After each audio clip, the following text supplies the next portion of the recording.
Después de comer, dice Jesús a Simón Pedro: Simón, hijo de Juan, ¿me amas más que estos?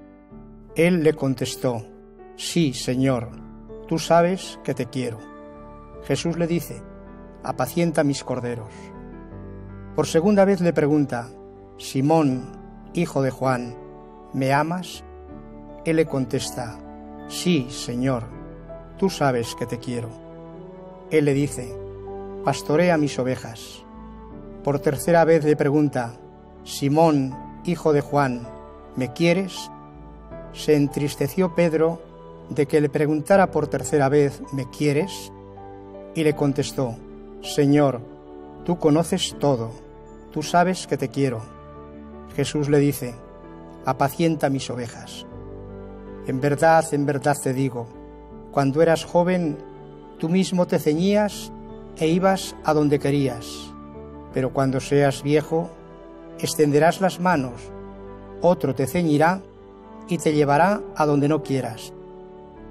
Esto dijo aludiendo a la muerte con que iba a dar gloria a Dios. Dicho esto, añadió: sígueme.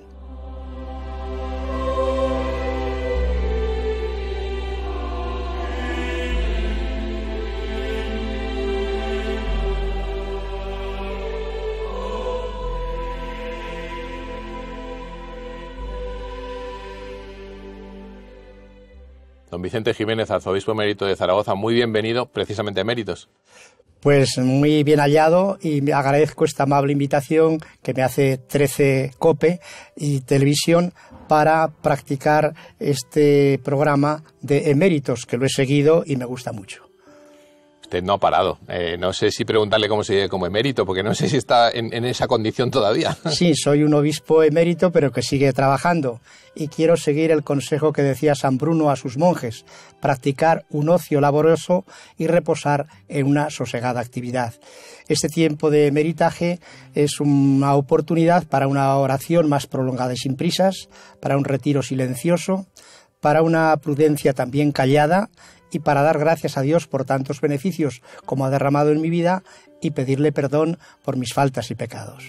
Tiempos recios que decía Santa Teresa, don Vicente, también los nuestros lo son en alguna medida. Usted es un hombre de una enorme vitalidad, siempre con la sonrisa. ¿Qué le gusta de estos tiempos nuestros, aunque sean recios? Me gustan muchas cosas porque son los tiempos de Dios y hay que amarlos como Dios los ama. Hay personas que se quejan de los tiempos actuales añorando los pasados, pensando que los pasados fueron mejores, pero esos mismos que se quejan de los actuales y añoran los pasados, si los colocaran también en nuestros tiempos se quejarían, porque no son los suyos.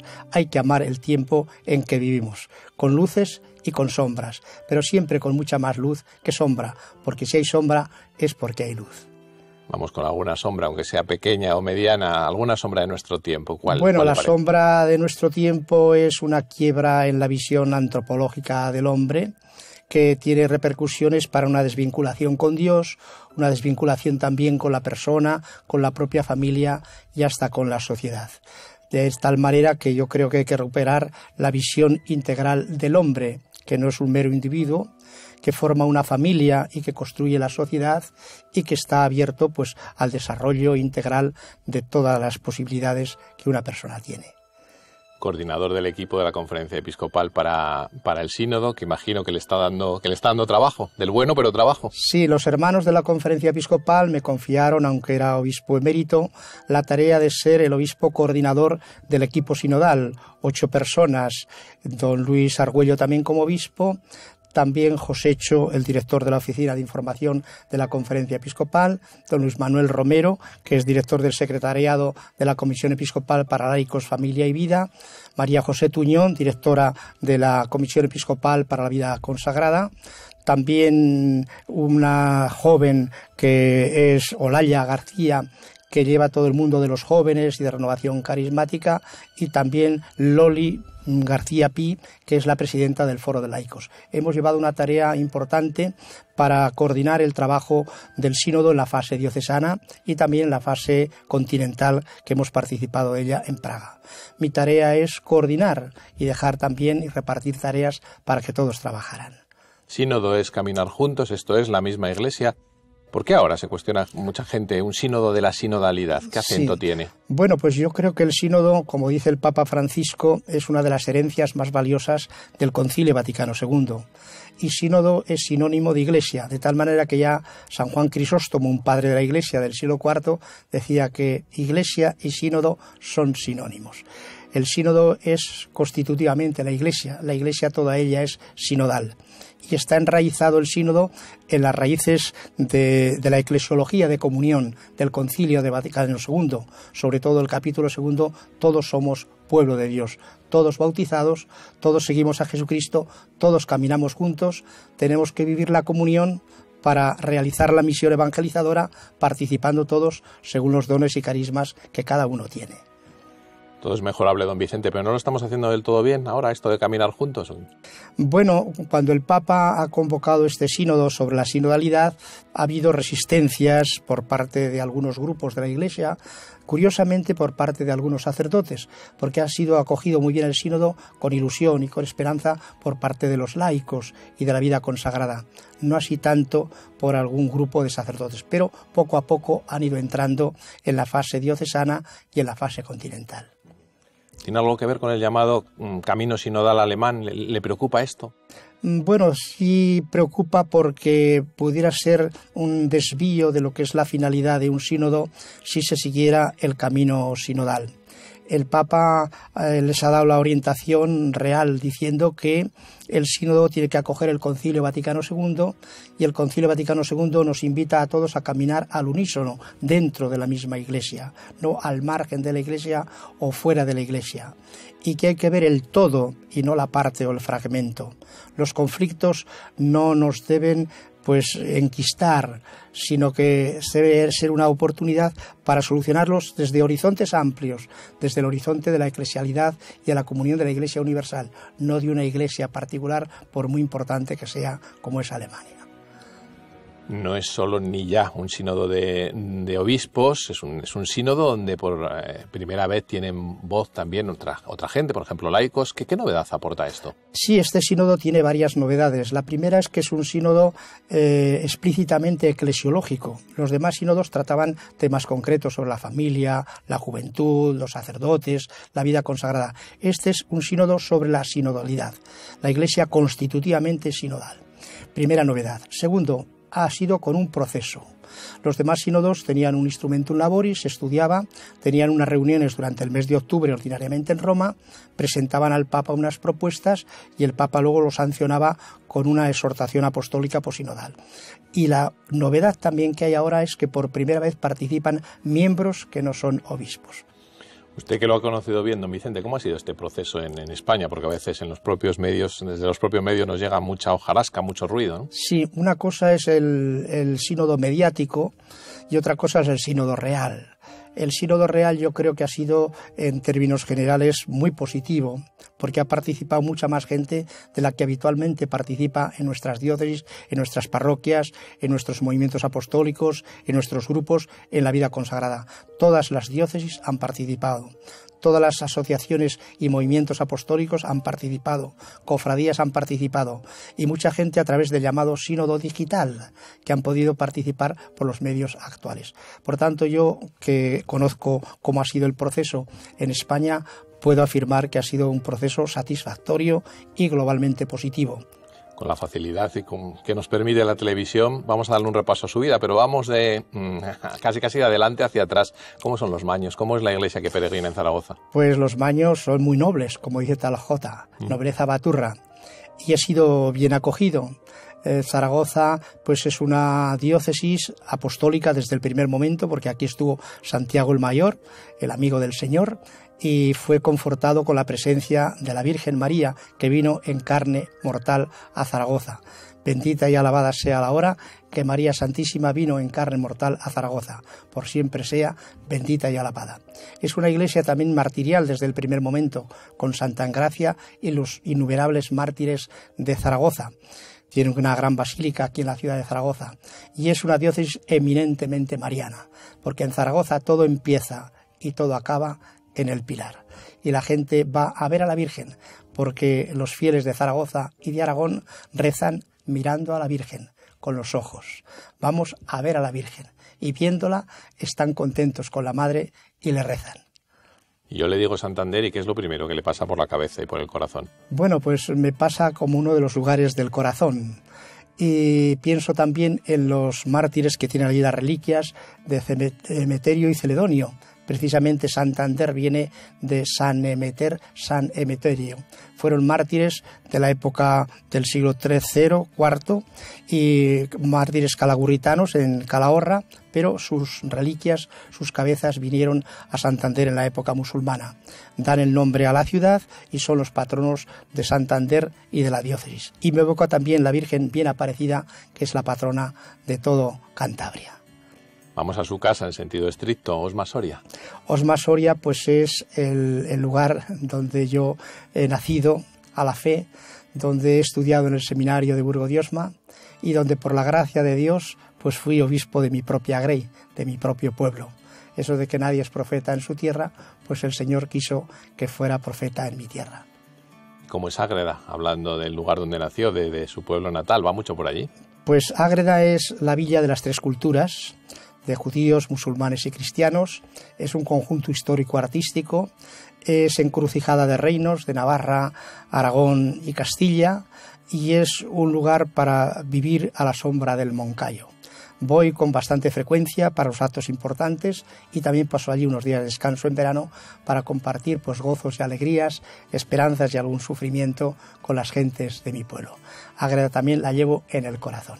¿Le queda familia por allí? ¿Es un lugar de descanso? Es un lugar de descanso. Me queda el hermano pequeño, Carmelo, casado con Barbari, que me quieren mucho, con sus hijos, mis sobrinos, y pertenezco a una familia. Fuimos 7 hermanos, una hermana murió pequeña y quedamos ahora 3 hermanos. Una, María Jesús, Carmen, que es de hija de la Caridad y que vive en Málaga.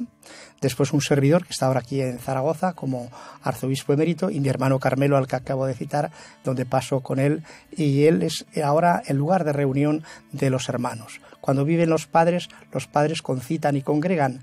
Ahora al desaparecer los padres es este hermano, el pequeño, el que nos convoca y nos trata muy bien.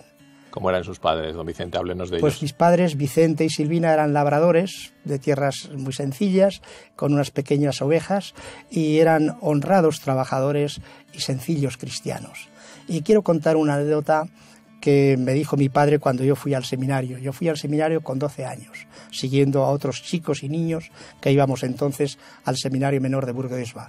Y mi padre me dijo: mira, Vicente, ve al seminario, si te prueba y te va bien te quedas, pero sé buen sacerdote. Si no te va bien, vienes a casa y serás pastor de las ovejas que tenemos. El Señor quiso que dejara esas ovejas de mi padre, que eran unas pocas, y el Señor me ha dado muchas más ovejas, en Osma Soria, en Santander y en Zaragoza. Pero les suelo decir en las visitas pastorales que son más dóciles aquellas ovejas que estas otras que el Señor me ha dado. ¿Por qué se hizo cura, don Vicente, tirando del hilo de esa anécdota tan bonita de las ovejas? Pues por la gracia de Dios, porque el Señor se sirve de muchos medios. Mi pueblo ha sido un lugar donde ha habido muchas vocaciones sacerdotales. Al principio los sacerdotes iban al seminario de Tarazona, diócesis de Aragón, pero muy cercana a Ágreda, a 20 kilómetros. Y yo veía que chicos de mi edad pues iban al seminario y volvían muy contentos en las vacaciones, hablaban de lo que era el seminario. Por otra parte, teníamos sacerdotes en la parroquia que vivían mucho tiempo con nosotros, jugaban, nos daban la catequesis y nos preguntaban si queríamos ser sacerdotes. En aquella época también venían religiosos, pasaban por las escuelas y preguntaban quiénes querían ir a los colegios. Fue un momento de floración vocacional. Y yo creo que fue una conjunción de mis padres, buenos cristianos y sencillos, que quisieron que fuera sacerdote, como quisieron que una hija fuera también hija de la caridad, de los maestros, que tuve muy buenos maestros que nos educaron integralmente, también la fe, y también de los sacerdotes. Todo esto, ya tocado por la gracia de Dios, pues me llevó a ir al seminario de Burgo de Osma, que fui el primer chico de Ágreda que ya no fue a Tarazona, sino con el cambio de diócesis en 1956 a Burgo de Osma. Aquello me parecía para mí muy lejano, en cambio era más cercano para mí Tarazona. Se repite mucho en la literatura que la infancia es la patria. ¿Cómo fue su infancia? ¿Cómo era el don Vicente niño? Pues yo fui un niño muy alegre, muy inquieto, jugaba iba a la escuela, era muy responsable, estudiaba, en los tiempos libres ayudaba a mis padres en esas faenas del campo. Incluso cuando después de ir al seminario, al regresar en vacaciones de verano, iba con ellos a las tareas del campo, a segar, a trillar. En aquella época no estaba mecanizado todavía el campo. Pero he sido un chico alegre y me ha gustado también jugar. Jugaba mucho al fútbol y era un buen extremo izquierda. He sido jugador en la parroquia, en el seminario de Burgodiosma, en Comillas, donde estuve también, estudiando en Santander y hasta Roma. Incluso de sacerdote y de obispo he jugado al fútbol. Cuando he ido a alguna visita pastoral y veía a los chicos en los colegios jugando en el recreo, digo, traed el balón a ver cómo es. Daba un regate por allí, pegaba un chut y los chicos se quedaban con esta anécdota. El obispo juega bien al fútbol. O sea que me ha gustado el fútbol, era un chico también pues muy normal en aquellos años. ¿Le sigue gustando? ¿Tiene tiempo para ver el fútbol? Me sigue gustando el fútbol, sí. Sigo al Zaragoza, sigo al Numancia, aunque ahora está en una mala situación, y sigo los avatares de la Liga Española y del fútbol internacional. Me gusta. Con una pelota en cualquier rincón. ¿A qué más jugaban los niños de hace 70 años? De manera muy sencilla, que seguro que la gente que nos esté viendo, los mayores lo saben, pero otros ni se lo imaginan. Muchos juegos. También en el seminario se jugaba mucho a la pelota. Había frontones, pelota a mano. Pelota a mano, pelota a pala. Se empezaba baloncesto. Yo al baloncesto no, porque soy pequeño de estatura, pero sí a pelota y sobre todo al fútbol. Se jugaban entonces luego otros juegos populares que eran muy sencillos allí en las calles y en las plazas. Hemos hablado de los laicos, indirectamente de su hermana, de la vida consagrada, la que usted conoce bien como miembro de la congregación. ¿Cómo le contamos a alguien del siglo XXI, tanto ajeno a la Iglesia, cuál es la riqueza de la vida consagrada para la Iglesia? Pues sí, la vida consagrada es una gran riqueza. Nace en la Iglesia, vive en la Iglesia y es para la Iglesia. La vida consagrada pertenece al alma de la Iglesia, aunque no a su estructura, sí a su vida y misión. Y por otra parte, la vida consagrada es como una reserva de la humanidad. Los consagrados religiosos y religiosas están en las fronteras existenciales, culturales, geográficas, realizan una gran labor con la infancia, con la juventud, con los ancianos. Lo que pasa es que a veces no tiene suficiente visibilidad. Y ahora donde van disminuyendo también los miembros de vida consagrada y se van haciendo mayores y hay que compartir la misión con los laicos, pues a veces no es tan conocida ni tan valorada la vida consagrada. Pero yo digo que ¿qué sería de la Iglesia sin la vida consagrada? ¿Y qué sería de la sociedad si pararan todas las actividades que realizan los religiosos y las religiosas, como todas las actividades que realiza una diócesis y la Iglesia, por ejemplo, en España? A lo mejor está mal planteada la pregunta, es del para qué, ¿no? Pero ¿para qué sirve una monja de clausura? Pues una monja de clausura sirve para ser el corazón orante de la Iglesia. Lo que aparentemente no es útil es lo más importante, porque nosotros valoramos con criterios de eficiencia y de utilidad, pero en el corazón de la Iglesia la contemplación, el mirar cara a cara a Dios, el pasar por el corazón de las contemplativas y contemplativos el mundo con sus problemas, con sus encrucijadas, eso tiene un valor muy grande. Yo ahora, por ejemplo, de mérito, soy capellán de aquí de unas monjas cistercienses del monasterio de Santa Lucía y todas las mañanas veo cómo estas mujeres están consagradas a Dios, son resonancia y eco también de los problemas de la ciudad y de la diócesis y acogen a la gente dando una palabra de esperanza, de aliento, de consuelo y de horizonte de fe. El fenómeno complejo de la falta de vocaciones, de la crisis también, secularización interna de la Iglesia, no tiene una sola causa, pero a su juicio, ¿cuáles pueden ser crisis de natalidad? ¿Qué nos pasa también dentro de la Iglesia? ¿Dónde falta el nervio en este momento para responder a la cuestión de las vocaciones? Efectivamente, como dices, es un tema complejo que tiene muchas causas, una etiología compleja, pero yo creo que es un bajón también en la vida de fe. Cuando la fe no es viva, pues se resienten muchas cosas, se resiente la oración, se resiente la consagración, se resiente la dedicación a Dios y a la Iglesia. Junto a eso, pues es también la baja natalidad, porque en mi época todas las familias tenían bastantes hijos. De hecho, mi familia, mis padres, entregaron 2 hijos a la Iglesia, una ejeda de caridad, mi hermana Carmen, y un servidor. Pero hay una familia que tiene solo un hijo, si el hijo le propone que quiere ir al seminario o quiere ser religioso, la primera dificultad ordinaria es la de los padres. Y por otro lado, porque quizá no haya un ambiente favorable, un humus vocacional, de tal manera que hay que propiciar entre todos esa cultura vocacional para que la semilla pueda germinar. porque si cae en tierra árida o en el camino o entre abrojos, pues no puede germinar esa semilla. La vocación es una semilla y hay que cuidarla mucho, en el nacimiento, en el proceso y en el fin. Aquí estamos en un seminario y claro, aquí se cultivan las semillas vocacionales, pero hay un equipo de superiores, hay una comunidad orante siempre detrás, hay unas familias que quieren ofrecer a sus hijos a la Iglesia. Si todo esto no se da, pues hay una caída en las vocaciones. Un hermano arzobispo, una hermana hija de la caridad, ¿cómo se acompañan? ¿Qué se cuentan entre ustedes que se pueda contar? Pues sí, hablamos con frecuencia por teléfono, ella está en Málaga, un servidor en Zaragoza, nos vemos en verano en la casa de mi hermano Carmelo y comentamos mucho el sacrificio que han hecho nuestros padres para prescindir de nosotros, porque en aquella época éramos necesarios para sacar adelante la familia. De hecho, cuando yo fui al seminario y mi hermana entró en la comunidad, pues los vecinos le decían a mi padre, que se llamaba Vicente, ¿por qué prescindes de tus hijos que pueden ir enseguida a trabajar y ayudarte? Y mi padre decía, si es su vocación y Dios lo quiere, serán felices. Y yo quiero que mis hijos sean felices. Y hablamos de lo felices que somos los dos, la familia que ha estado tan unida y cómo los dos hermanos hemos ayudado también a nuestros hermanos y ha sido un poco el honor también de nuestros padres. ¿Cuánta gente me dice hoy, cómo gozarían tus padres si ahora te vieran de obispo? No me han podido ver de obispo, pero desde el cielo me ven y yo siento su protección y su ayuda. Ante las sombras de nuestro tiempo, de las que hemos hablado, de las que tenemos delante, a lo mejor hay gente que tiene la tentación de replegarse a sus cuarteles de invierno. ¿Qué les decimos? Sí, en tiempos de cambios profundos y rápidos, como los que vivimos, según afirmó ya el concilio, hay gente que busca la seguridad y tiene miedo al cambio. Y ante esta situación se repliega, busca seguridades y no quiere arriesgar nada. Y eso lleva a una especie de sectarismo, a integrismo, que no es bueno. Porque hay que estar abiertos al Espíritu y no tener miedo. El Señor está con nosotros, nos ha dicho, no tengáis miedo.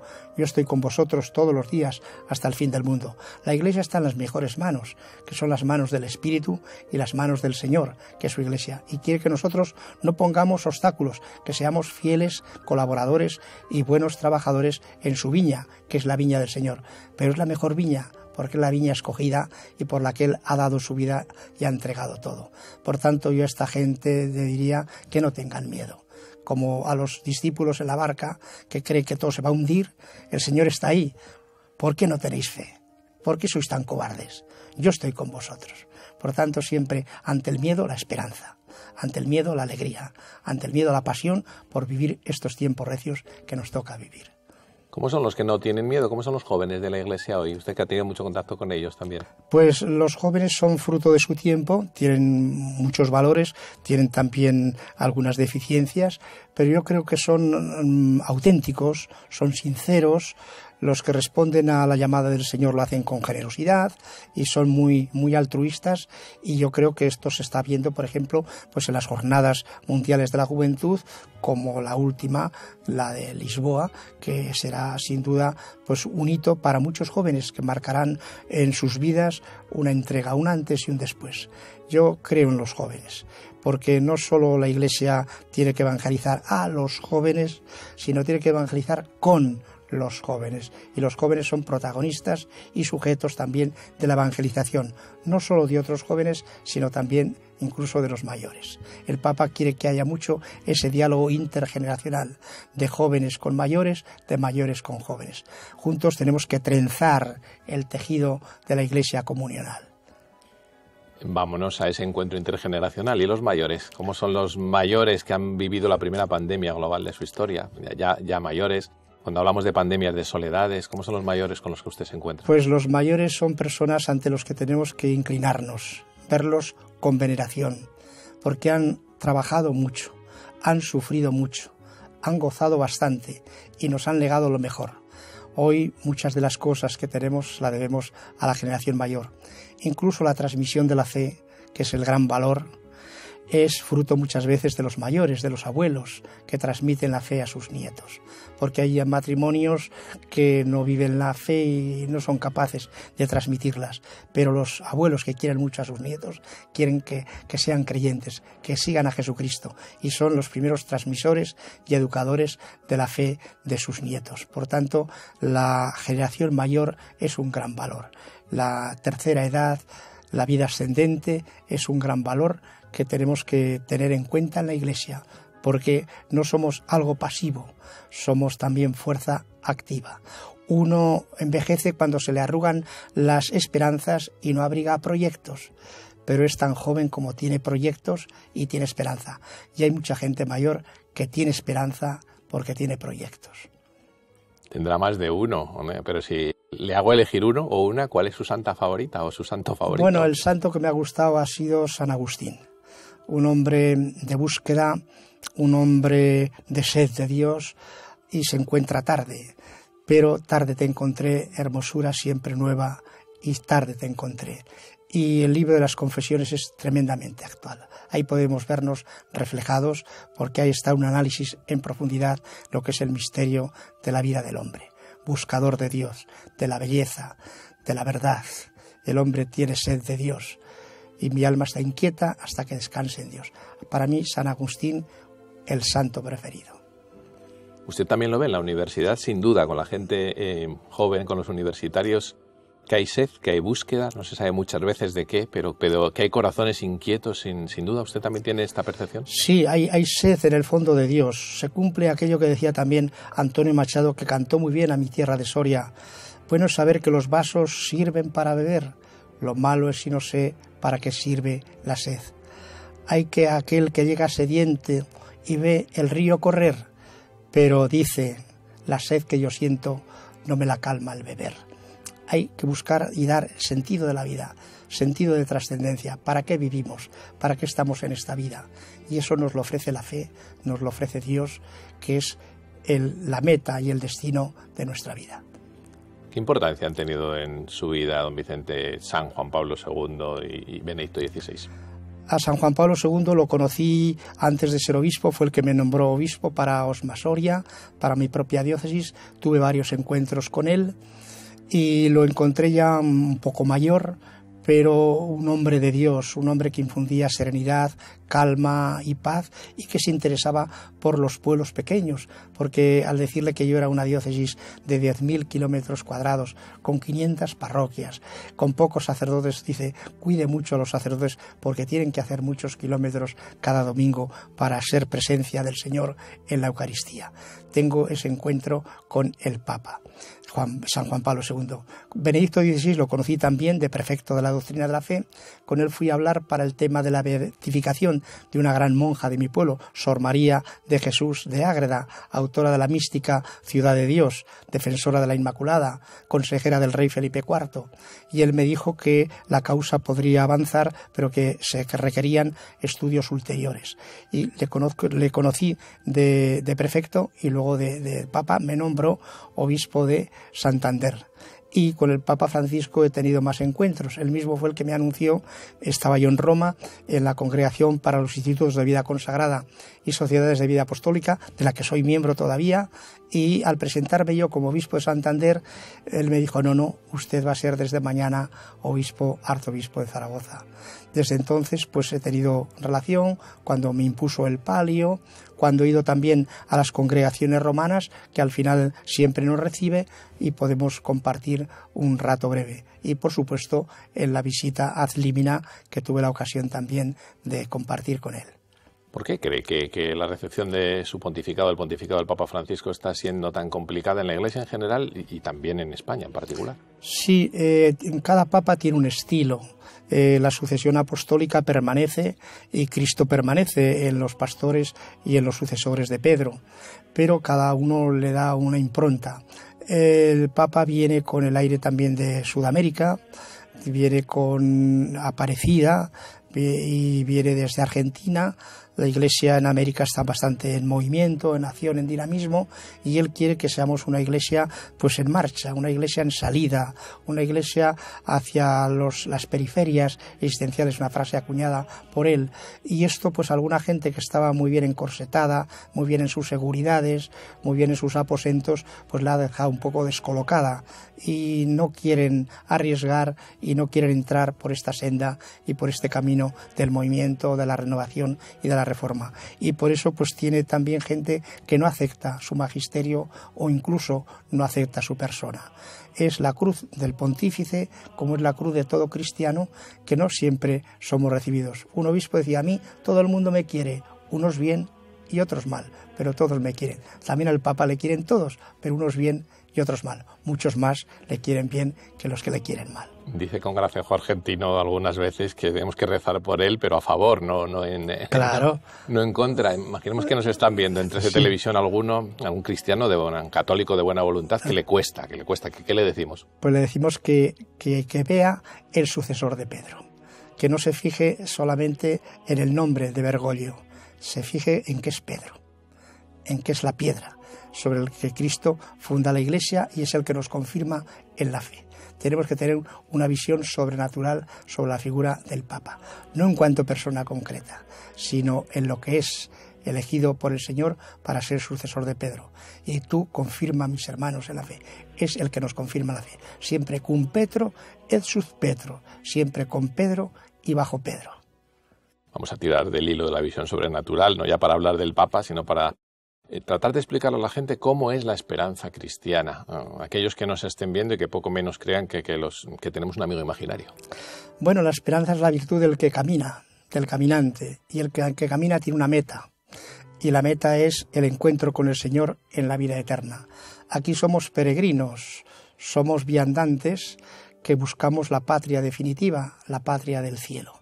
Por tanto, el cielo es el lugar de la meta final, donde descansaremos, donde alabaremos al Señor y donde siempre amaremos, porque desaparecerá la fe y la esperanza, pero quedará el amor y la caridad, que es lo que desarrolla plenamente al hombre. Allí plenamente amaremos a Dios y le veremos tal cual es. Por tanto, la esperanza es lo que da aliento para el caminar de todo hombre y de toda mujer por esta vida. ¿No le tiene miedo a la muerte, don Vicente?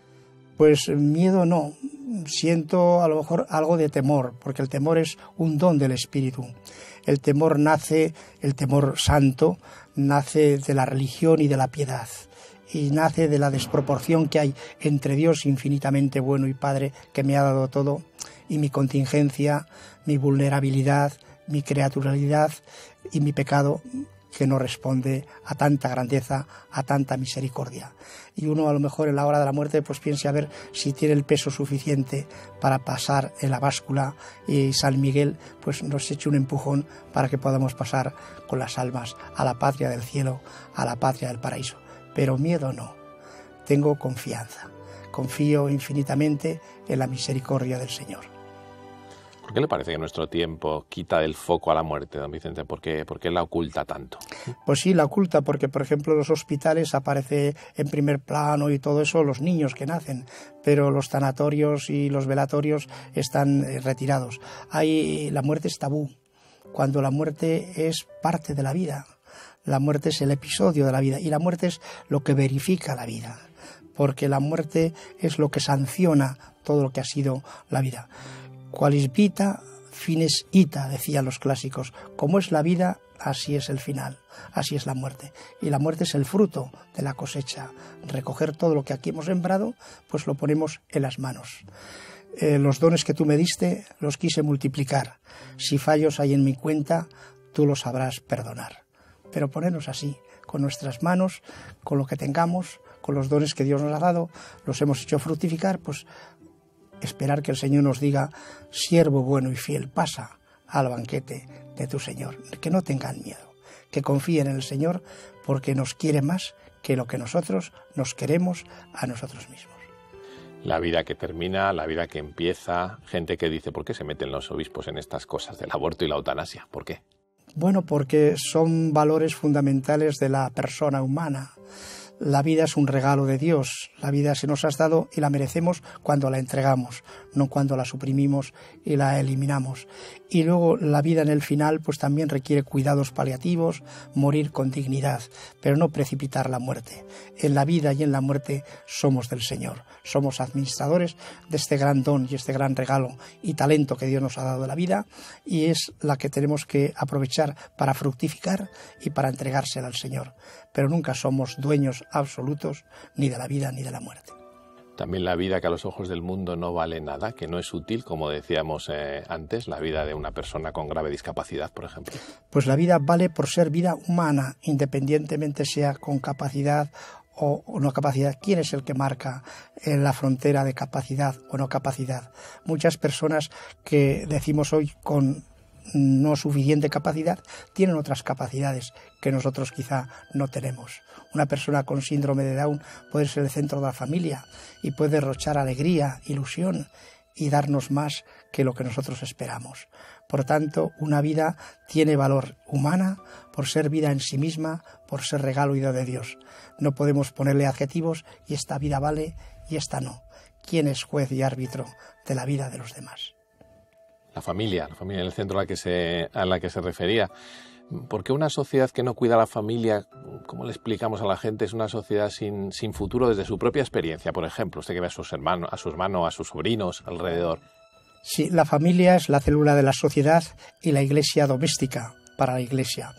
Y el gran eje vertebrador de la sociedad es la familia. Cuando la familia está sana, la sociedad está sana. Igual que el árbol sano da frutos sanos, como dice el Evangelio. Yo lo puedo contar por propia experiencia. Mis padres, con pocos recursos, han sacado adelante a 6 hijos y nos han dado a todos colocación y estudios. Y ahora veo también que mis sobrinos, que son fruto también de sus padres, pues son también los que aportan a la sociedad con los estudios, con la formación. Y nos juntamos. Y fue una anécdota muy buena el año pasado que mis sobrinos quisieron hacerles un homenaje a sus padres. Celebraban las bodas de oro de matrimonio. Y ellos dijeron, vamos a dedicar unos días de vacación a nuestros padres porque han dado tanto por nosotros, se han sacrificado y no han tenido tiempo para disfrutar. Y yo vi que en ese homenaje, pues mis hermanos, sus padres lloraban y los sobrinos decían, queremos educar a nuestros hijos como vosotros nos habéis educado. Ese sentido de gratitud, ese sentido de veneración y de admiración hacia los padres es lo que más se valora. Hoy yo pienso muchas veces en mis padres y digo, ¿cómo actuaría ahora mi padre? ¿Cómo actuaría mi madre? Muchos de los dichos que les digo a los seminaristas o en las visitas pastorales son dichos de mis padres. Yo he aprendido de mis padres más que en la universidad, porque me han transmitido la vida, la experiencia, la honradez, el sacrificio, el espíritu de la palabra dada. Eso es muy importante. Por eso hay que potenciar la familia, no solo ayudándola económicamente, sino estimándola y valorándola como el valor fundamental de la sociedad. Hay buena parte de la familia que ya no está aquí en este mundo. Bueno, ¿cómo se imagina el cielo usted, don Vicente? Pues yo el cielo me lo imagino como una casa solariega muy grande donde podemos dar abrazos con las personas que aquí hemos tenido anudadas a nuestro querer. Yo quiero ver a mis padres de nuevo. Yo quiero ver a las personas, a los amigos con los que he convivido, a mis superiores, mis profesores, directores espiritual, mis compañeros, tantas personas que el Señor ha puesto en mi camino. Pues allí nos esperan. Allí la puerta del cielo es ancha, por allí entraremos y allí, pues, como he dicho, descansaremos del duro bregar, alabaremos al Señor por toda la eternidad y amaremos mucho y nos querremos y podremos vernos de nuevo. Cuando uno muere dice que hasta el cielo nos veamos, pero eso tiene que ser realidad, hasta que en el cielo los veamos. Y el cielo es el lugar de la familia de nuevo, la familia de los hijos de Dios, que será muy numerosa, pero será un gozo y habrá un banquete. Y habrá fiesta, como hacemos fiesta y banquete cuando nos juntamos la familia.